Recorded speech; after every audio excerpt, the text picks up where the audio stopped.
आज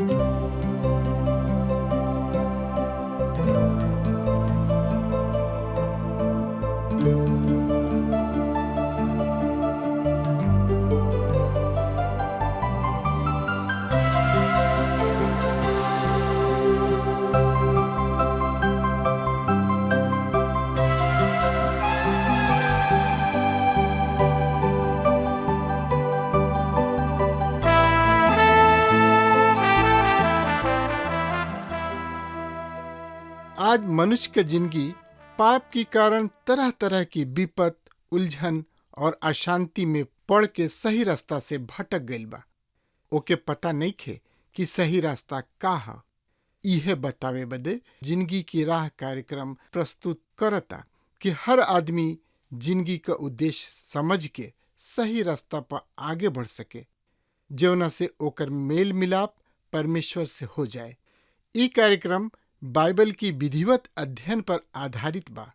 कृपा करके एक कार्यक्रम के देखी और सुनी ताकि परमेश्वर आपकी जिंदगी का रास्ता बतावे वाला ठहरस।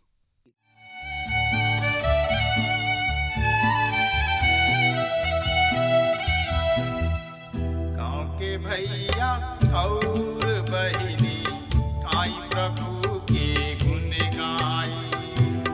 गाँव के भैया और बहिनी आई प्रभु के गुण गाई। प्रभु महान बाड़न जग के रचैया, प्रभु महान बाड़न जग के रचैया। गाँव के भैया और बहिनी आई प्रभु के गुण गाई। गाँव के भैया और बहिनी आई प्रभु के गुण गाई।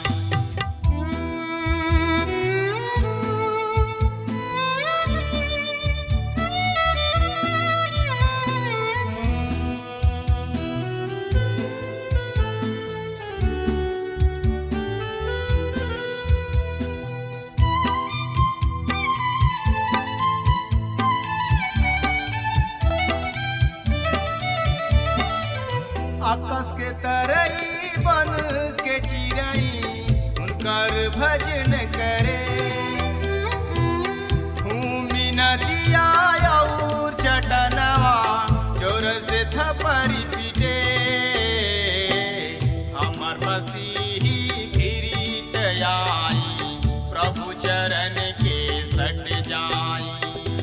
प्रभु महान बाड़न जग के रचैया, प्रभु महान बाड़न जग के रचैया। गाँव के भैया और बहिनी आई प्रभु के गुण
जैसे कि रउआ के मालूम बा कि एह दिन में हमने के मलाकी नबी की किताब के सिलसिलेवार रूप से अध्ययन कर रहल बानी जा।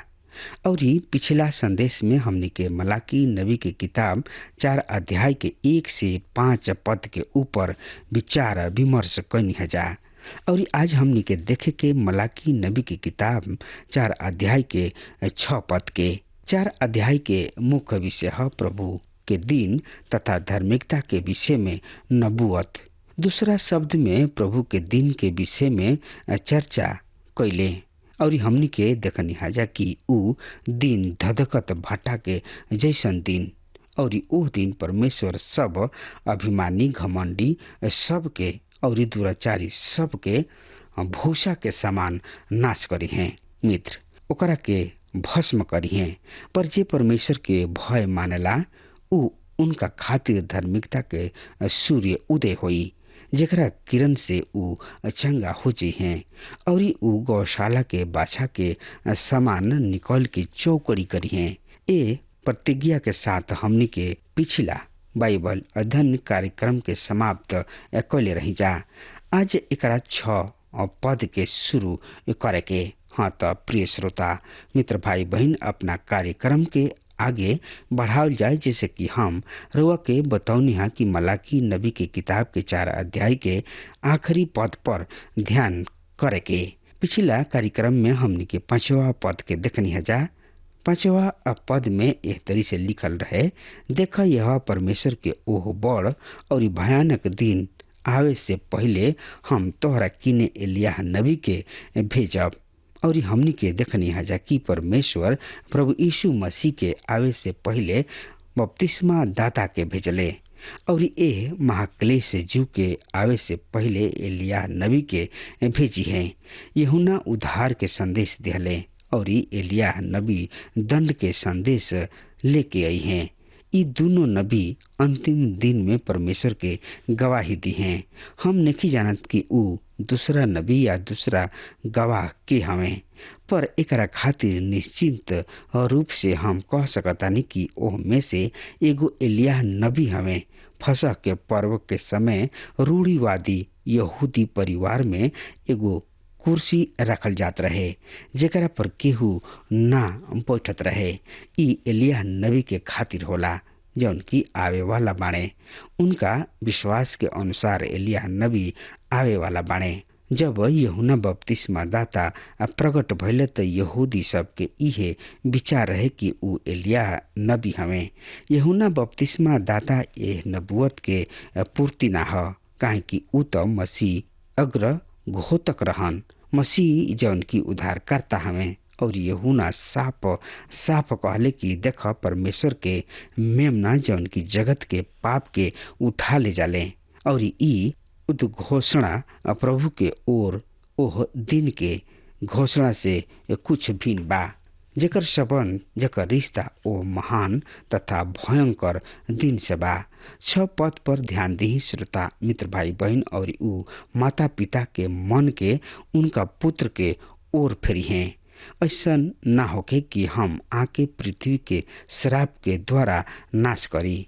अब ध्यान दी कि पुराना नियम के आखिरी वाक्य है कि हम आके पृथ्वी श्राप द्वारा नाश करी, अर्थात शब्द व श्राप मित्र।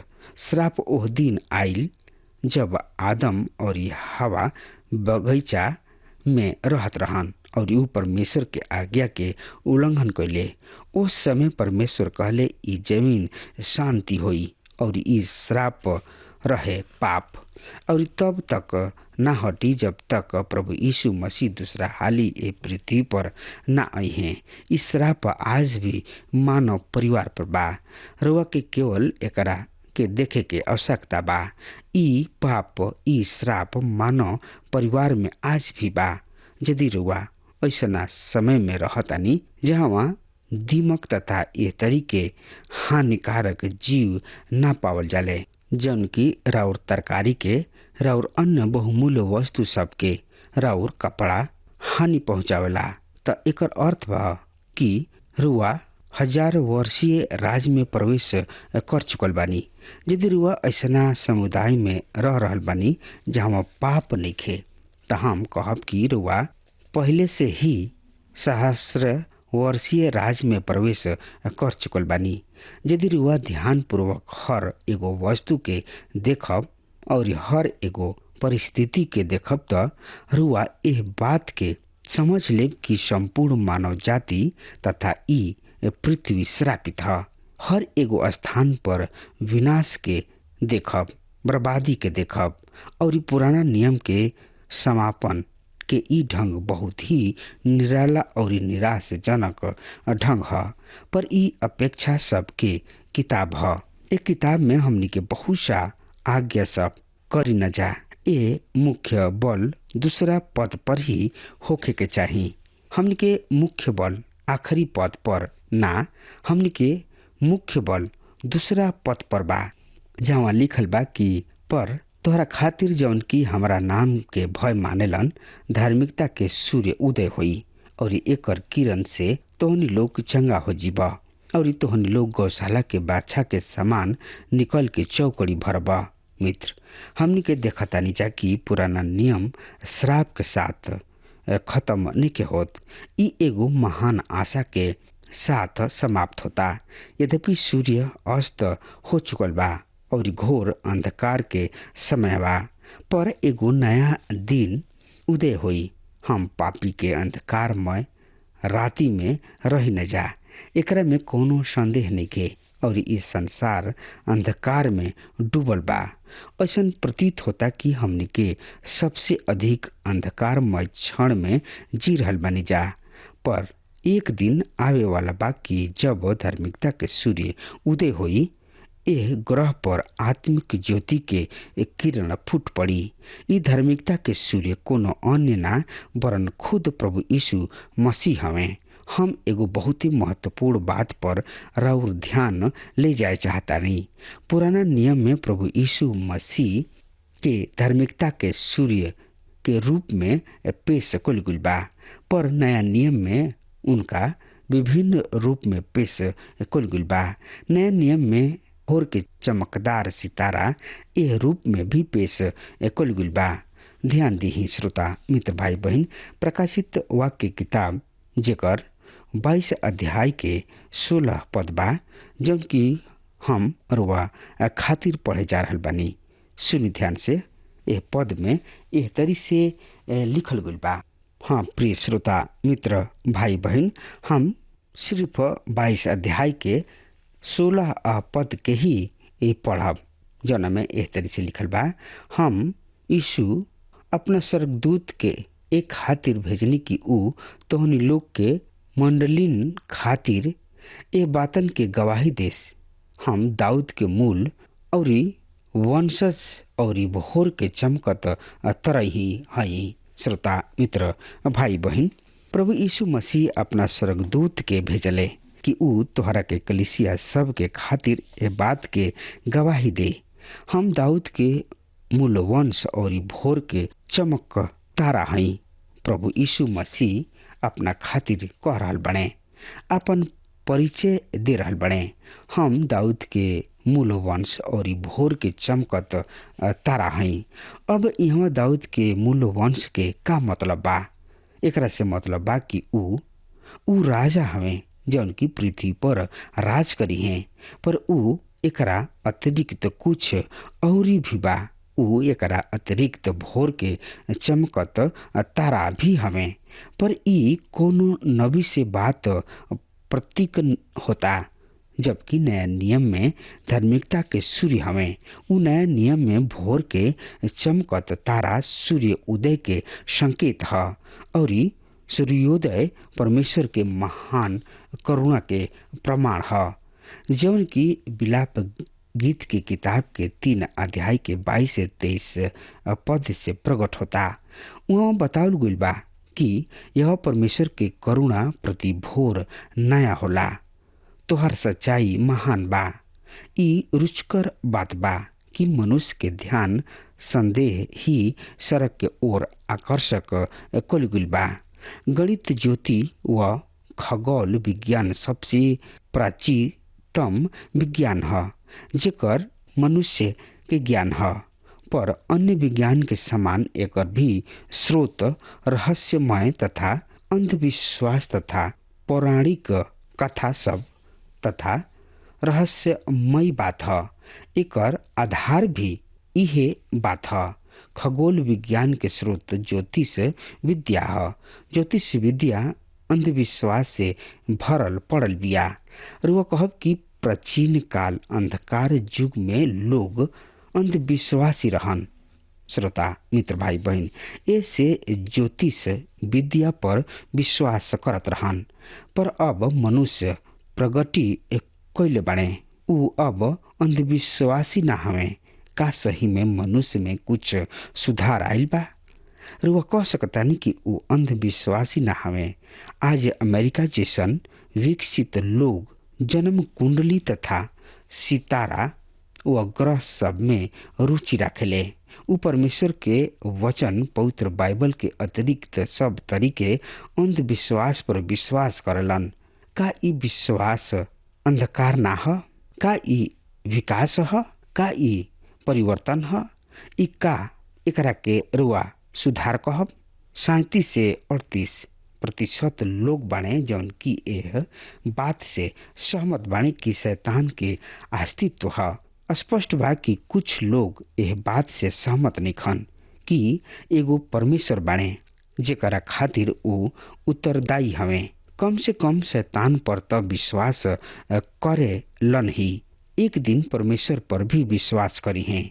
मनुष्य हरदम सड़क के ओर देखत रहला, ताकत रहला और पवित्र शास्त्र भी बार बार ओकरा पर ध्यान ओर ले जाले। देखी भजन 8 ओकर 3 और 4 पद। यहाँ भजनकार कहताणे, जब हम तोहरा प्रकाश के जौन की तोहरा हस्तकला ह और चंद्रमा तथा तारा के जौन के तू नियुक्त कैला देखिना त मनुष्य का ह कि तू ओकरा के स्मरण करला और मनुष्य के पुत्र का हवे कि तू उनकर चिंता करला। श्रोता मित्र भाई बहन, इस सवाल के जवाब देवे वाला आदमी कोनो खगोल विज्ञान हो सकताणे। ई ऊ आदमी हमें जौन की एकरा के देख सकताणे और परमेश्वर के स्तुति व महिमा कर सकताणे। आकाश परमेश्वर के महिमा के वर्णन कर रहल बिया और आकाश मंडल उनका हस्तकला के प्रकट कर रहल बा। भजन संहिता 19 ओकर पहला पद में दाऊद परमेश्वर के स्तुति इस शब्द में करताणे।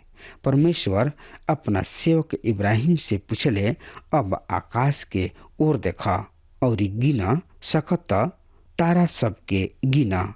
सो हमनी के यह तरी से हमनी के देख सकतानी जा कि परमेश्वर निरंतर मनुष्य के आकाश के ओर देखे खातिर कहताणे। पुराना नियम मलाकी की किताब में परमेश्वर के यह निर्देश के साथ बंद होता कि मनुष्य आकाश के ओर नजर करे और मनुष्य के खातिर ये बढ़िया बा कि ऊपर के ओर देखे। यद्यपि अंधकार सब कुछ लुकवा लेला, पर परमेश्वर कहलन सड़क के ओर देखत रह, एकरा में चुप मत कर, काहे कि तोहनी लोग के खातिर जौन की हमारा नाम के भय मानेला धार्मिकता के सूर्य उदय होई और ओकरा किरण से तोहनी लोग चंगा हो जीबा और तोहनी लोग गौशाला के अच्छा के सामान निकल के चौकड़ी करबा। पर ई एगो सूर्य उदय के प्रतिज्ञा है जब प्रभु यीशु मसीह जौन की धार्मिकता के सूर्य हमें पूरब दिशा से उदय हुई हैं त उ बिजली के समान कौंध के सब धार्मिकता के दूर क दी हैं। पुराना नियम प्रति आशा है, प्रतिज्ञा है, एगो उपेक्षा है। एगो अर्थ में ई विश्व के सबसे निराशाजनक किताब हो सकता, पर ई सड़क के ओह संकेत करता। ई प्रभु यीशु मसीह के विषय में बतावेले जौन की धार्मिकता के सूर्य है। ई प्रभु यीशु मसीह के सही चिन्ह है, काहे कि ऊ एगो नया दिन लेके आवेलन और मनुष्य के पाप के राति के अंत करलन। प्रभु के दिन आ रहल बा और पृथ्वी पर उनका राज स्थापित होई। संपूर्ण पुराना नियम में परमेश्वर के सूर्य कहल गुल बा। सुनी भजनकार का कहतड़े। भजन संहिता 84:11 पद यहाँ एक तरी से बतावल गइल बा, यह परमेश्वर सूर्य और ढाल हवे, यह परमेश्वर अनुग्रह और महिमा देले, जे खारा चाल चलेला उनका से कोनो बढ़िया वस्तु राख ना छोड़ी है। और यशायाह नबी की किताब के 60 अध्याय के 19 पद में हमने के एक तरी से पढ़तनी जा कि फिर ना तो दिन के सूर्य और ना चांदनी के खातिर चंद्रमा तोहार उजियाला होई, पर परमेश्वर तोहरा खातिर सदा के उजियाला और तोहार परमेश्वर ही तोहरा तेज ठहरी हैं। ऐसन तेजस्वी फोटो है ओह परमेश्वर के पुराना नियम में, जबकि पुराना नियम प्रतिज्ञा अर्थात प्रति आशा है, तो दूसरा और नया नियम में कार्यान्वयन अर्थात उपलब्धि है।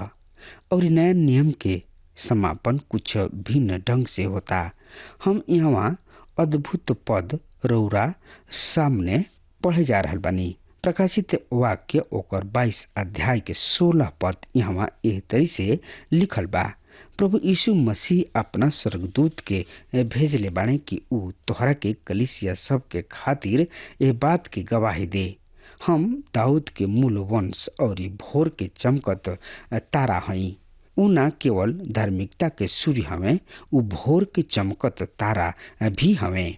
ऊ बड़ा ही रुचकर बात बा कि नया नियम धार्मिकता के सूर्य के साथ खुलता। जब वो पूर्व के ज्योतिषी कोनो राजा के खोजत यरूशलेम नगर पहुँचते तो ऊ वहाँ पूछले, यहूदी सब के राजा कहवा जन्मल बाणे? एकरा पूर्व में उनकर सितारा देखले बानी और उनका के दंडवत करे आयल बानी। मती रची सुसमाचार ओकर 2 अध्याय के 2 पद में हमनी के ए कथन के पढ़तनी जा, वैसे ऊ पूर्व के सितारा ना हवे। यदि ऊ पूर्व के सितारा देखले होखिते तो ऊ चीन देश तक आवत आवत समाप्त हो जाइत। पूर्व के ज्योतिषी सब एगो सितारा के देखले और ऊ सितारा पश्चिम में रहे और ऊ वही दिशा के ओर चल पड़ले। का ई रुचकर ना हो कि सूर्य पूरब से उदय होता और इस सितारा पश्चिम दिशा में रहे। अब यहाँ इस सवाल उठता कि ये ज्योतिषी सब इस सितारा के मसीह के जन्म के साथ संबंध काहे क दिहले, उनका साथ काहे जोड़ दिहले। अति प्राचीन काल में गिनती की किताब में मोआब देश के एगो प्रतिमा पूजक गैर यहूदी भविष्यवक्ता जेकर नाम बिलाम रहे, ई महान भविष्यवाणी कैले रहन। आज देखी हमरा साथ गिनती की किताब 24 अध्याय 17 पद। एह पद में बिलाम एह तरी से कहतड़े, हम उनका के तो देखनिहा पर अभिना, हम तो उनका पर दृष्टि पात्र त करिना पर नजदीक से ना। याकूब में से एगो तारा उदय हुई और इस्राएल में से एगो राजदंड उठी है। उ मोआब के दिमाग के चूर चूर कर डली हैं और शेतवासी सबके माटी में मिला दी हैं। श्रोता मित्र भाई बहन, सितारा के सदैव राजदंड से अलग राखल गुल बा। पवित्र बाइबल में सितारा के राजदंड से अलग राखल गुल बा, सितारा के सूर्य से अलग राखल गुल बा। ध्यान दीही, सितारा मसीह के दूसरा आगमन के चिन्ह है, जब वो आपन कलीसिया के संसार से लेके बेखातिर आई हैं, तथा सूर्य उनका दूसरा आगमन के ऊ चिन्ह है, जब यह पृथ्वी पर आपन राज स्थापित करे खातिर आई हैं। सितारा चरनी के ओह संकेत करता, पर ई क्रूस के ओर संकेत करता। ई एकरा विषय में बतावता कि वो क्रूस पर हमरा और रउआ पाप के बोझ उठावे खातिर अइले और एक हाली द्वितीय विश्व उजर के समय एगो छोट बालक अपना पिता के साथ सड़क पर जात रहन। वो देखले कि अनेक खिड़की पर नीला सितारा लटकल बा, पर वहाँ एगो खिड़की पर सुनहरा सितारा भी लटकल रहे, जौन की यह बात के प्रतीक रहे कोनो देश के खातिर अपना बेटा के मरे खातिर दे दिहले। ई सांझी के समय रहे। श्रोता मित्र भाई बहन, अब हमार समय खत्म हो रहा बा। तब तक खातिर वह हमरा के आज्ञा दी। परमेश्वर वह के बहुते बहुते आशीष देश। आमीन। हमके विश्वास बा कि ई कार्यक्रम आप सब खातिर फायदेमंद सिद्ध भइल हुई। अगर आप सबके लगे बाइबल से चाहे आपकी निजी जिंदगी से कोनो सवाल होके चाहे कोनो समस्या खातिर प्रार्थना करावे चाहतनी तो हमारी फोन नंबर पर जरूर संपर्क करें और आज का दिन आप खातिर सुखद बनावे।